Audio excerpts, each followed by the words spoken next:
अच्छा, तो अब हमारे पास ना जो सवाल था ना नेक्स्ट जो वो करने का ना था वो था कि how can you use auditory information to develop hand skills.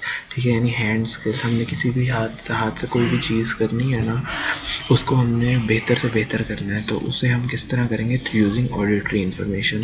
तो सबसे पहले देखेंगे ऑडिटरी इंफॉर्मेशन आ रही है इस तरह, इसको सोच लो चलो कि ना कोई भी, यानी आप कोई यूट्यूब लेक्चर ले रहे हो, ठीक है, वो यूट्यूब लेक्चर किसी चीज़ के बारे में ले रहे हो और उसको अब आपने करके उसको अपने हाथ में ना हैंड स्किल्स को बेहतर से बेहतर करते जाना है। ठीक है, तो इसके लिए अब हम क्या करेंगे, ऑडिटरी इन्फॉर्मेशन सबसे पहले ऑडिटरी पाथवे के थ्रू जाएगी। मैं ऑडिटरी पाथवे एक दफ़ा अगर बता दूँ तो अगर क्या होगा, सबसे पहले आपके पास इन्फॉर्मेशन बाहर से ना वो एक्सटर्नल ईयर में पहले आएगी, उससे मिडल ईयर के अंदर ऑसिकल्स जो होंगे वो वाइब्रेशन होगी, तो उसके बाद जो स्टेपीज होगा ना उसका फुट जो है वो आपके पास ना ओवल विंडो के सामने टैप करेगा, उससे जो आपके पास ना साउंड वेव्स थी ना वो वाइब्रेशन क्रिएट करेंगी। इंटरनल ईयर के अंदर ना, इनर ईयर जो है उसके अंदर आपके पास ना फ्लूइड, मैंने पहले बताया होता है, वो फ्लूइड मूव करेगा। उस फ्लूइड के मूव होने से ना जो ये आपके पास पूरा कॉकलिया है ना, इसके अंदर कॉकलियर डक्ट होती है, उस कॉकलियर डक्ट के 3 कंपार्टमेंट होते हैं, स्केला वेस्टिबुला, स्केला मीडिया और इसके अलावा स्केला टिम्पनाई। जो स्केला मीडिया है ना उसकी जो बेस है ना उस पर वो उसको हम बेसिलर मेम्ब्रेन कहते हैं, और उसकी जो रूफ है उसे वेस्टिबुलर मेम्ब्रेन कहते हैं, और जो लैटरल वॉल होती है ना उसको हम कहते हैं स्ट्राया वेस्कुलरिस। ये स्ट्राया वेस्कुलरिस का काम होता है उस एंडोलिम्फ को स्क्रीट करना। इसके अलावा इस रूफ का ऐसा कोई काम नहीं है, लेकिन बेस जो है ना उसे बेसिलर मेम्ब्रेन कहते हैं। इस बेसिलर मेम्ब्रेन के ऊपर ना आपके पास प्रेजेंट होता है, इस बेसिलर मेम्ब्रेन में ना आपके ऊपर प्रेजेंट होता है हेयर सेल्स। ठीक है, वो हेयर सेल्स कुछ आउटर हेयर सेल्स होते हैं, कुछ इनर हेयर सेल्स होते हैं। हेयर सेल्स का वही ऊपर आपके पास ना सीलिया होंगे, स्टीरियोसीलिया इसके ऊपर लगे हुए, जो अब आपके पास ना जब वाइब्रेशन होगी तो आपके पास एंडोलिम्फ मूव करेगा। ये अब हेयर सेल्स है ना, अगर इसके ऊपर यहाँ पे टेक्टोरियल मेम्ब्रेन लगी हुई होती है, अब आपके पास ना जैसे ही वो फ्लूइड मूव करेगा ना तो ये हेयर सेल्स भी मूव करेंगे, तो ये टेक्टोरियल मेम्ब्रेन से होते हुए वो एक साइड पे हो जाएंगे, उससे नीचे हेयर सेल्स कनेक्टेड होते हैं नर्व से, तो नर्व आपके पास जाएंगी। तो उससे सबसे पहले तो आपके पास ना अब यहाँ से ना कॉकलियर नर्व जो थी ना वो आ गया, वो cochlear nerve internal auditory meatus से गुजरेगी और जाके आपके पास अब ब्रेन स्टेम में चली जाएगी। वहाँ पे होगा एंटीरियर और पोस्टीरियर ना कॉकलियर न्यूक्लिया होंगे। आगे मैंने वो क्रेनियल और वेस्टिबुलर कॉकलियर नर्व इसका बताया है, लेकिन मैं डिवाइस बस करा रहा हूँ। तो एंटीरियर और पोस्टीरियर कॉकलियर नर्व से होते हुए ऊपर आपके पास इन्होंने जाना है तथा सुपीरियर सेलिवेटरी न्यूक्लियस में, सुपीरियर सेलिवेटरी न्यूक्लियस से होते हुए ऊपर इसमें चल जाना है वो ना nucleus of lateral lemniscus, nucleus of lateral lemniscus से होते हुए इंफीरियर कॉलिकुलस और इंफीरियर कॉलिकुलस के ब्रेकियम से होते हुए medial geniculate body of the thalamus, और medial geniculate body of the thalamus से होते हुए ऊपर ऑडिटरी कॉर्टेक्स के अंदर। अब वो ऑडिटरी इन्फॉर्मेशन आपके पास पहुंच गई है ना प्राइमरी ऑडिटरी कॉर्टेक्स के अंदर। प्राइमरी ऑडिटरी कॉर्टेक्स से ना वो इन्फॉर्मेशन जाएगी इंटरप्रिटेशन एरिया के अंदर, जो कि है वर्निकीज एरिया। वर्निकीज एरिया के अंदर चली गई है। अब उस वर्निकीज एरिया से ना उसने क्या करना है, आपके पास जाना है और ना वर्निकीज एरिया के अंदर इंटरप्रेट हो जाना है। जब वर्निकीज एरिया में इंटरप्रेट हो जाएगी ना, अब क्या करेंगे हम, अब उस को ना आप लेकर जाएंगे वर्निकीज एरिया से इंटरप्रेट करने के बाद एक होता है हमारे पास एक्सनर्स एरिया होता है। वैसे ये एक्सनर्स एरिया ना काफ़ी कम किताबों में लिखा हुआ है, लेकिन ये एक एक्सनर्स एरिया होता है जो कि अब जो हमने इन्फॉर्मेशन इंटरप्रेट की है ना उसको हम अपना हाथ से निकलवाना है ना, तो हमारी हैंड मूवमेंट्स को कंट्रोल करने के लिए। तो ये एक्सनर्स एरिया जो है ये आपके पास ना प्री मोटर एरिया का एक एरिया प्रेजेंट होता है। ठीक है, इसका गाइटन में इसका नाम लिखा हुआ है एरिया फॉर हैंड स्किल्स। ठीक है, तो ये जो एक्सनर्स एरिया है ना, एरिया फॉर हैंड स्किल्स, ये आपके पास ना इसके अंदर इन्फॉर्मेशन को लेकर जाएगा, उससे आपके पास हैंड स्किल मूवमेंट्स जो होंगी ना वो डेवलप होंगी। ठीक है, अब इसके अलावा ना पहली दफ़ा में तो ये हो गया, अब ना इसको मज़ीद हैंड स्किल्स को करने के लिए ना आपके पास ये जो इन्फॉर्मेशन है ना ऑडिटरी इन्फॉर्मेशन वर्निकीज एरिया से होते हुए ना थैलेमस में आएगी। थैलेमस के अंदर क्योंकि पल्विनार न्यूक्लियस से ही कनेक्टेड होते हैं, पल्विनार न्यूक्लियस से होते हुए ना इसने जाना है वहाँ पे एंटीरियर न्यूक्लियस के पास। एंटीरियर न्यूक्लियस से ना इसने ऊपर सिंगुलम के पास चले जाना है, सिंगुलेट जायरस के अंदर। सिंगुलेट जायरस से होते हुए पूरा पैपेज सर्किट करके ये आपके पास आएगी, तो ये इसकी एक अलग मेमोरी बना देगी। अब ये जो मेमोरी होगी ना ये आपके पास अब एक ऐसा स्टिमुलस काम करेगी हर दफ़ा, और आहिस्ता आहिस्ता ना बार बार ये मूवमेंट्स होंगी और उससे आपके पास ना हैंड स्किल मूवमेंट्स जो होंगी वो मज़ीद परफेक्ट होती जाएंगी, क्योंकि आप एक पुरानी मेमोरी आप बार बार कर रहे हो। और इसमें बीच में सेरिबेलम में भी इंफॉर्मेशन जाएगी, उससे सेरिबेलम जो होगा उसे कोऑर्डिनेट करवाएगा, और कोऑर्डिनेशन के थ्रू आपके पास ये हैंड स्किल मूवमेंट्स डेवलप हो जाएंगी। अच्छा, तो अब हमारे पास ना सलाइवा की सिक्रीशन है, बहुत आसान है। सलाइवा जो है ना, वैसे सब इसके ना जो ये सलाइवरी डक्ट्स होती हैं ना, अब आपके पास ना पहले देखो सलाइवरी ग्लैंड है, 3 सलाइवरी ग्लैंड होते हैं जो कि सलाइवा बनाते हैं। पेरोटिड ग्लैंड होता है, सबमैंडिबुलर ग्लैंड होता है और सबलिंगुअल ग्लैंड होता है। ये ग्लैंड्स जो है ना, इनके अंदर आपको पता है एसिनस होते हैं, ठीक है। वो एसिनाई जो होते हैं ना, उनके अंदर जो सिक्रीशन होती है ना सलाइवा की, वो सेम प्लाज्मा जैसी होती है, ठीक है। वो आइसोटोनिक होती है, सिर्फ उसमें फ़र्क क्या होता है कि अंदर न्यूसेंस ज़्यादा हो जाता है, ठीक है। ये सब चीज़ें हो जाती हैं। उसके बाद ना अब ये आपके पास आगे ऐसे ना इन ग्लैंड्स की डक्ट्स के अंदर ना सारा का सारा आता है। अब डक्ट्स के अंदर मेजर इसमें चेंजेस आने हैं। अब वो डक्ट्स के अंदर चेंजेस क्या आते हैं कि ना आपके पास सबसे पहले तो ना वो अच्छा, तो अब हम पढ़ रहे थे सलाइवा की सिक्रीशन को। तो सलाइवा की सिक्रीशन जो है ना वो किस तरह होगी, तो हमें पता है सलाइवा की सिक्रीशन तो आसान सी होती है। बाहर से तो सलाइवरी ग्लैंड्स, तो हमने ना वहाँ तक तो कर लिया है कि प्राइमरी सिक्रीशंस बन गई हैं वो एसिड से। अब डक्ट के अंदर जो आती हैं ना, तो अब डक्ट के अंदर ना कुछ मैकेनिज्म है। अब ये याद रखिएगा, ये अंदर जो है डक्ट है, इससे ऊपर यहाँ पे सेल है, ठीक है। और सेल से बाहर जो है वो एक्स्ट्रा सेलुलर एनवायरनमेंट है, ठीक हो गया। अब क्या होगा, आपने ना इसके अंदर ना चेंजिंग करनी है। अभी ये बाहर से बिल्कुल सेम टू सेम थी।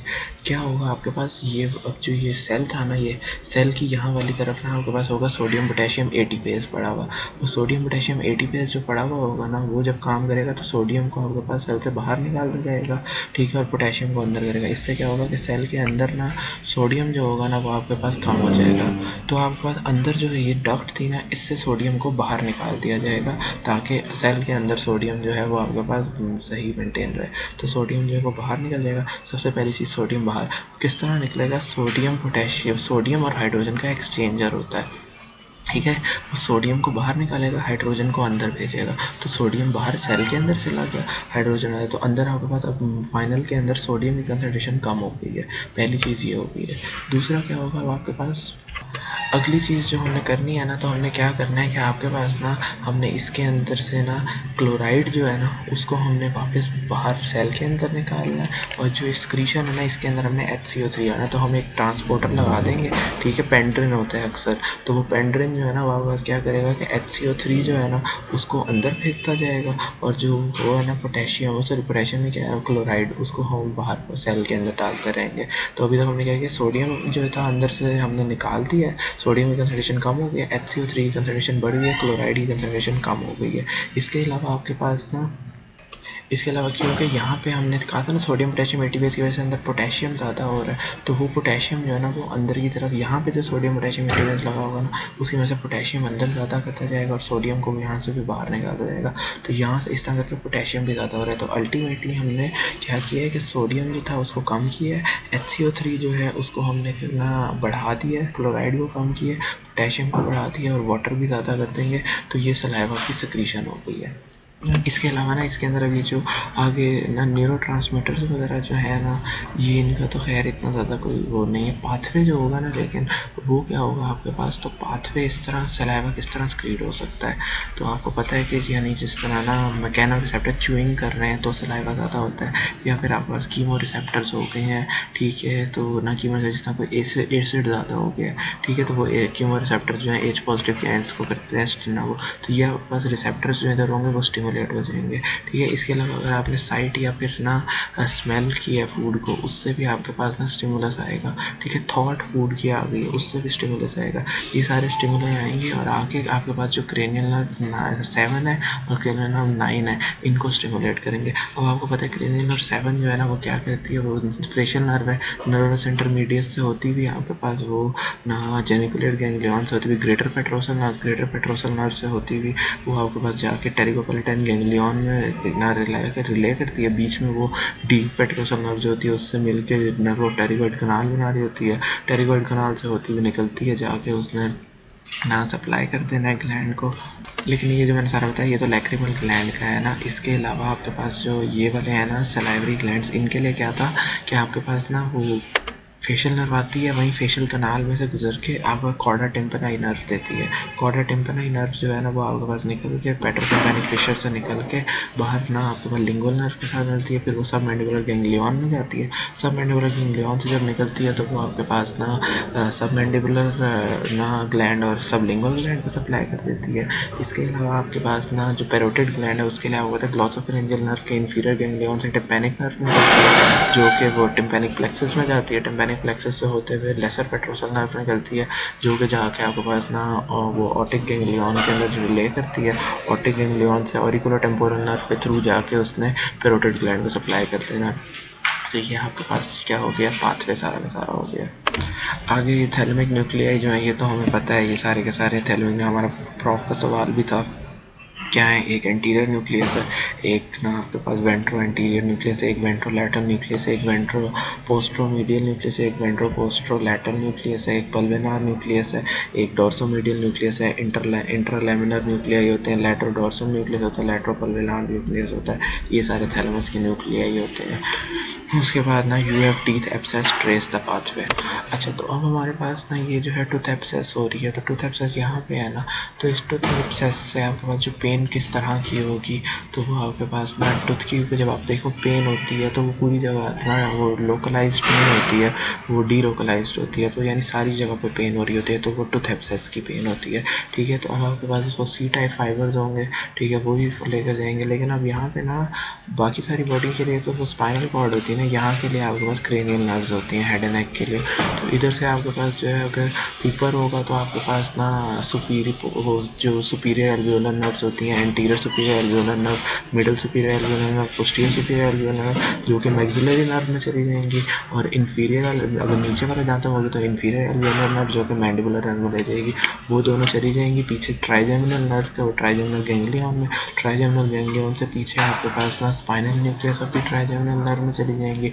Spinal nucleus of the trigeminal nerve है वो ट्राइजेमिनल लेमिनिस्कस के थ्रू होता हुआ आपके पास वेंट्रोपोस्ट्रोमीडियल न्यूक्लियस ऑफ द थैलेमस जो होता है ना उसमें चली जाएंगी। उससे थैलेमिक रेडिएशन जो होगी ना वो निकलेगी।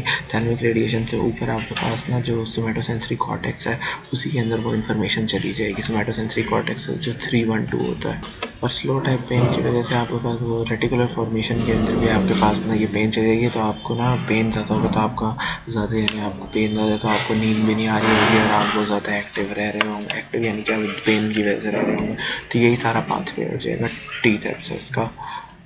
अच्छा, तो अब हमने ना कोई किताब पढ़ रहे हैं, ठीक है, अब उसका आप न्यूरनल लूप बनाए कि किस तरह मेमोरी बनेगी। तो किताब हमने सबसे पहले पढ़ी है, अब पढ़ने से कोई विजुअल पाथवे से हमारे पास जाएंगी इन्फॉर्मेशन, हमारे पास वो प्राइमरी विजुअल कॉर्टेक्स तक पहुंच गई है। प्राइमरी विजुअल कॉर्टेक्स से फिर एसोसिएशन एरियाज़ में जाएगी, एसोसिएशन एरियाज से होते हुए ना फिर वर्निकीज एरिया में पहुँच जाएगी। वर्निकीज एरिया के अंदर वो जाके इंटरप्रेट होगी। जब वो वर्निकीज एरिया में इंटरप्रेट हो जाएगी ना तो वर्निकीज एरिया जो है ना वो मैंने बताया था पहले भी कि ये आपके पास थैलेमस से आपके पास कनेक्टेड होती है। वो थैलेमस से कनेक्टेड होगी तो थैलेमस से आपके पास इंफॉर्मेशन जो होगी ना वो जाएगी और जाके आपके पास ना पहुँचेगी, किधर पहुँचेगी, वो आपके पास पहुँच जाएगी उसमें थैलेमस के एंटीरियर न्यूक्लियस में। एंटीरियर न्यूक्लियस से सिंगुलम में जाएगी, सिंगुलम से सिंगुलेट जाइरस में जाएगी, सिंगुलेट जाइरस से आपके पास ना उसने आगे ना जाना है हिप्पोकैम्पस में।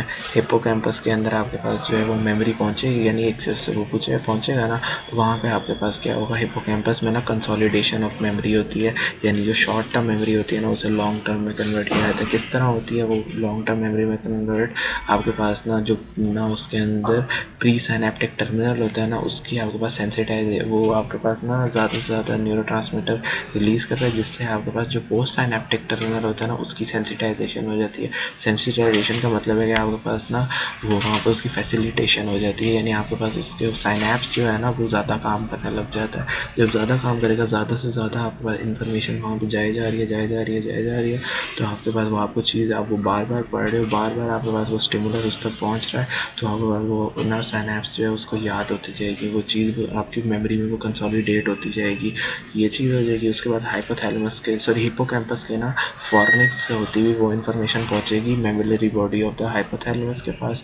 मेमोरी बॉडी जो है ना उससे मेमिलोथैलेमिक ट्रैक्ट निकलेगा, जो कि मेमिलोथैलेमिक ट्रैक्ट होता हुआ आपके पास यहाँ पे पहुँच जाएगा anterior nucleus of the thalamus तक। ठीक है, अब यहाँ anterior nucleus of the thalamus तक पहुँच गया, यहाँ तक ये सारा आपका पेपिस सर्किट के थ्रू मेमोरी डेवलप हो गई है। ठीक है, अब ये मेमोरी जो है आपके पास डेवलप हो गई है ना, अब यही आपके पास मेमोरी जो है ना, उसके बाद अब ये मेमोरी डेवलप होगी। अब आप इस मेमोरी को ना, ये साइकिल जो ये न्यूरोनल लूप है, ये जितनी दफ़ा आप बार बार रिकॉल करते जाओगे ना, ये लूप उतनी दफ़ा चलेगा। जब ये लूप उतनी दफ़ा चलेगा ना, तो आपके पास वहाँ पे हिप्पोकैम्पस के अंदर ना, क्योंकि आपको पता है हिप्पोकैम्पस वो एरिया है, या फिर आपके पास ना मीडियल टेम्पोरल लोब या हिप्पोकैम्पस वो एरिया जिसके अंदर हम ना मेमोरी स्टोर कर रहे होते हैं, उसको कंसोलिडेट कर रहे होते हैं। तो वो आपके पास कंसोलिडेशन हो रही होती है। अगर आपका ना उस बुक से इमोशनल कोई कनेक्शन है ना, तो आपकी इमोशनल मेमोरी करना बनती है। वो इमोशनल मेमोरी के अंदर ना आपका जो एमिगडाला है ना, वो भी कनेक्टेड हो जाता है। वो एमिगडाला हिप्पोकैम्पस से कनेक्टेड होता है। हिप्पोकैम्पस में इंफॉर्मेशन जाती है, हिप्पोकैम्पस फिर एमिगडाला से कनेक्ट होता है, एमिगडाला से इनपुट आपके पास चली जाती है वो। और इस सारे के अंदर ना ये सारी चीज़ें जो है ना आपके पास थैलेमस के थ्रू प्री फ्रंटल कॉर्टेक्स से भी आपके पास ना कनेक्टेड होती हैं। कि अगर आपकी ना, आपने उस किताब के अंदर कोई बहुत अच्छी चीज़ पढ़ी है ना, तो आपने वो चीज़ जब आपने पढ़ी है तो वो उसकी मेमोरी एक बनी है। अब वो मेमोरी आपके बिहेवियर पे, आपकी पर्सनैलिटी पे किस तरह करती है, तो ये इन्फॉर्मेशन आपके प्री फ्रंटल कॉर्टेक्स में जाएगी, जिससे आपका प्री फ्रंटल कॉर्टेक्स जो है ना, वो आपके पास उस इन्फॉर्मेशन को ना आपकी पर्सनैलिटी का पार्ट भी बना सकता है। तो किसी किताब को पढ़ के आप एक अच्छे इंसान अगर बन रहे हैं, तो ये इस तरह का इसका लूप बन सकता है। That's all. अगला आसान है एफेसिया। अब मैं इतनी देर से ब्रोकास एरिया और वर्निकीज एरिया की बात कर रहा हूँ ना, तो ये मैंने ये भी बताया, वर्निकीज एरिया जो होता है ये सेंसरी स्पीच एरिया होता है, और ब्रोकास एरिया जो होता है वो मोटर स्पीच एरिया होता है। अगर तो ना वर्निकीज एरिया ख़त्म हो जाए ना, तो आपके पास क्या होगा, आप जो चीज़ पढ़ रहे होंगे या सुन रहे होंगे ना, उसको इंटरप्रेट नहीं कर पाएंगे। इंटरप्रेट करके आप जो बोलना है वो भी इंटरप्रेट नहीं कर पाएंगे आप उन अल्फाज को। तो इससे आपके पास क्या होगा, आपको सेंसरी एफेसिया हो जाएगा। ठीक है, सेंसरी यानी वर्निकीज एफेसिया भी इसको हम कह सकते हैं। यानी आप उसके अंदर बोल तो फटाफट सही रहे होंगे, फ्लुएंटली बोल रहे होंगे, लेकिन उन अल्फाज का ना कोई रब्त नहीं बन रहा होगा।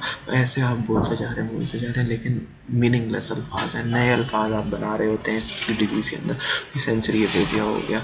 अगर आपके पास हो गया है ब्रोकास एरिया, ब्रोकास एरिया जो है अगर वो ख़त्म हो गया ना, तो ये मोटर स्पीच एरिया। अब आपने कॉम्प्रीहेंड सही किया था, सोचा भी सही था बोलने के लिए, बोला नहीं जा रहा। ठीक है, बोला नहीं जा रहा यानी येस नो तो आप फिर सही बोल रहे हो, लेकिन फ्लुएंटली नहीं बोला जा रहा आपसे, अल्फाज बोले नहीं जा रहे आपसे, तो इसको आप कह देते हो ब्रोकास एफेसिया। और अगर वर्निकीज एरिया भी ख़राब हो, ब्रोकास एरिया भी ख़राब हो, बीच में जो उनको जोड़ते हैं आर्कुएट वेसिकल्स वो भी ख़राब हो, तो इसको हम कह देते हैं ग्लोबल एफेसिया। ना इसमें आप सही से बोलने वाला सोच पा रहे हो, ना बोल पा रहे हो, तो इसमें ना फ्लुएंसी होती है, ना रेडुडेंसी होती है, और सब चीज़ें आपके ख़राब हो जाती हैं। तो ये इंटरनल का ये भी सवाल हो गया।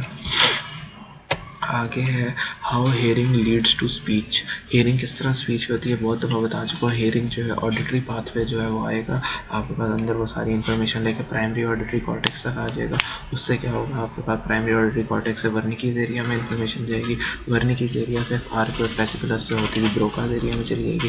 ब्रोकास एरिया जो है वो आपका इन्फॉर्मेशन को ले जाके वो क्रेनियम न्यूक्लियर पे ले जाके स्पीच करा देगा। मैकेनिज्म ऑफ स्लीप क्या होती है, तो इसके अंदर आपके पास आपको पता है कि कुछ न्यूक्लियाई होते हैं, जिससे वो रेफीमैग्नस न्यूक्लियस हो जाता है, इसके अलावा ना लोकस सेरुलियस न्यूक्लियस हो जाता है। ठीक है, तो अब आपके पास में जब आप ना पूरे दिन के अंदर ना आपकी न्यूरोनल एक्टिविटी जो थी वो हाई थी, चलती जा रही थी, आप काम किए जा रहे थे, वेकफुलनेस की स्टेट में थे। आहिस्ता आहिस्ता साइनेप्सिस जो होंगे ना वो फटीग होने लग जाएंगे।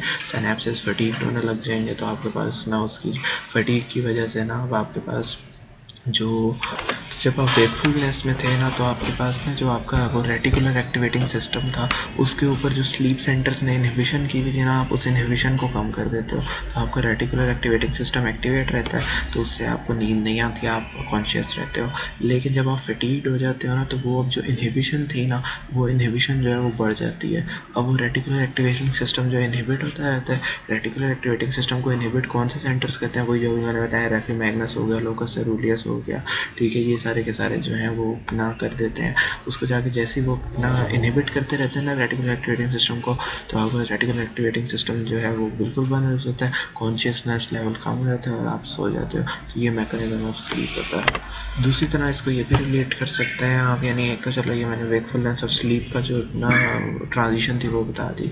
दूसरी तरह आप यूँ कर सकते हो कि आपके पास ना इन्फॉर्मेशन आ रही थी कि आपके पास यानी ये, लेकिन ना मैं इस कंडीशन में बता रहा हूँ कि यानी डार्क कंडीशन में आप रह रहे हो, तो डार्क कंडीशन के अंदर अगर आप रह रहे हो तो यानी लाइट आपके पास कम पहुंच रही है, लाइट कम पहुंचेगी तो आपके पास वो सुप्राकियास्मेटिक न्यूक्लियस होता है जो कि बायोलॉजिकल क्लॉक होती है आपकी हाइपोथैलेमस के अंदर। वो सुप्राकियास्मेटिक न्यूक्लियस आपके पास इन्फॉर्मेशन जो है ना वो पहुंचाएगा, वो नीचे आपके पास ना उसके पास पहुंचा देगा, जो लैटरल ग्रे हॉर्न होता है ना स्पाइनल कॉर्ड का उस तक पहुंचाएगा, उससे वो सुपीरियर सर्वाइकल गैंग्लियन में सिंपैथेटिक इनर्वेशन लेकर जाएगा। वो सिंपैथेटिक इनर्वेशन जो है वो आपके पास वो सुपीरियर सर्वाइकल गैंग्लियन से ना होती हुई पहुंचेगी ऊपर पाइनियल ग्लैंड के पास।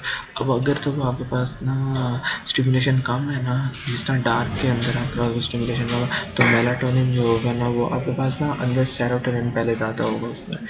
सेरोटोनिन जो होगा ना वो आपके पास 5 हाइड्रोक्सी ट्रिप्टोफैन क्या कहते हैं में कन्वर्ट हो जाता है। 5 हाइड्रोक्सी ट्रिप्टोफैन जो है वो मेलाटोनिन में कन्वर्ट हो जाता है, तो आपका मेलाटोनिन आहिस्ता आहिस्ता बढ़ता जाता है। ठीक है, अब मेलाटोनिन आहिस्ता आहिस्ता आपके पास बढ़ता जाएगा तो आपके पास ना डार्क के अंदर स्लीप होती जाएगी इस तरह। लेकिन अगर आपका बहुत ज़्यादा लाइट है तो आपके पास ये सारी ना स्टिमुलेशन बहुत ज़्यादा हो जाएगी, स्टिमुलेशन बहुत ज़्यादा हो जाएगी ना, तो आपके पास सेरोटोनिन जो है ना वो मेलाटोनिन में कन्वर्ट ही नहीं होगा।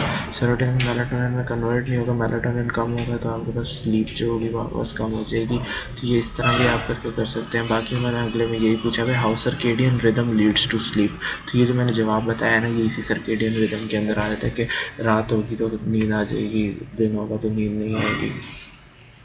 Effects of stress and GIT motility ये मैं पहले बता चुका हूँ सारा, और जीआईटी स्क्रीशन वाला भी मैं बता चुका हूँ, उसका मैकेनिज्म वही सारा का सारा हो जाता है। आपको पता है कि जीआईटी के ऊपर ना उस सिंपैथेटिक और पैरासिम्पैथेटिक नर्वस सिस्टम ने किस तरह करके लगना है। बाकी मैं एक ऑटोनोमिक नर्वस सिस्टम की अलग वीडियो बना दूंगा कौन सी चीज़ पे कौन सा होता है। इसके अलावा affect of PTH on kidney complete mechanism, तो पीटीएच का काम क्या होता है? पीटीएच का काम ये होता है मेजरली क्या इसमें ना आपके पास ना ब्लड के अंदर कैल्शियम को इंक्रीज करना है। अब ब्लड के अंदर किसी भी तरह की कैल्शियम को इंक्रीज करना है इसका काम है।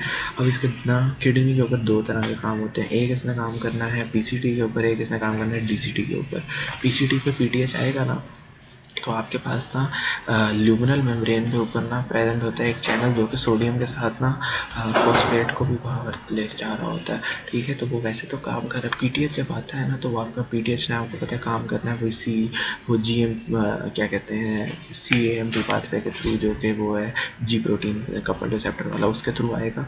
सीएमपी का था वो आगे उस जो कैरियर प्रोटीन है ना उसको फॉस्फोराइलेट कर देगा, वो फॉस्फोराइलेट हो जाएगा तो वो फॉस्फेट बाहर जाना कम हो जाएगा, तो आपका बॉडी के अंदर हाइपोफॉस्फेटीमिया हो जाएगा। हाइपोफॉस्फेटीमिया का क्या आपके पास ना वो होगा फ़ायदा, फॉस्फेट जो है ना वो कैल्शियम के साथ मिलके कैल्शियम फॉस्फेट बना के बोन में डिपॉजिट हो जाता है। तो जब फॉस्फेट बाहर एक्सक्रीट करते जाएंगे अंदर नहीं आएगा बॉडी में, तो कैल्शियम फ्री जो होगा वो ज़्यादा हो जाएगा, तो कैल्शियम ज़्यादा हो गया।